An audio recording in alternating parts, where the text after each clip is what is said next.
Əyyam-ı Fatimiyyədir, salamullah aleyha. Xanım Fatimiyə Zəhranın şəhadət günləridir. Göz yaşı tökürük, ağlayırıq. Yandırılan qapı üçün göz yaşı tökürük. Sındırılan qabırğası üçün göz yaşı tökürük. Şəhid olan körpəsinə göz yaşı tökürük. Amma sizi and verirəm Allaha. İnsafdır, ədalətdir. Biz bu günləri xanım Fatimiyə Zəhra salamullah aleyha ağlayaq ki, gərək ağlayaq.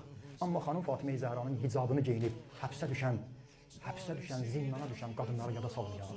O xanımlar ki, həbs olurlar, az yaşlı uşaqları bu günləri başqalarının hesabına qalıb, analarının səsini telefonda bəlkə eşidirlər ya eşitmirlər, o uşaqları yada salmayaq. Əgər Fatimiyə Zəhra salamullah aleyha olsaydı ki, Əsma deyir, ömrünün son anlarında durdu, qüsul verdi, paltarını geyindirdi və dua elədi. Onları unutmadı. Biz onları unutsayıq, xanım Fatimiyə Zəhra salamullah aleyhanın üzünə necə baxa bilərik? Həbs edənləri bildi.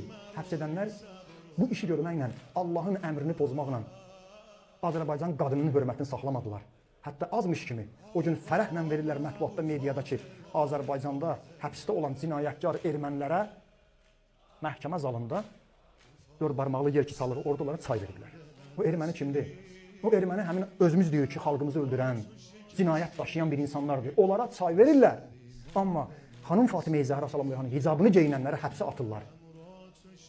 Neçəsi də aclıq edib. Yəni doğrudan da mən bugün şəxsən öz narahatlığımı buradan bildirirəm, möminlər, qardaşlarım, mən də siz kimi Əyyam-ı Fatimə günlərini yaşayıram, salamullah aleyha. Deməsəm, xanım Fatimiyə Zəhranın üzünə baxa bilmərəm, salamullah aleyha. O xanımın özünün bu günlərində hicabını geyinən, həbsə düşən o xanımların ki, başına müsibətlər, o zülümlər gəlir. Biz niyə onlardan danışmırıq?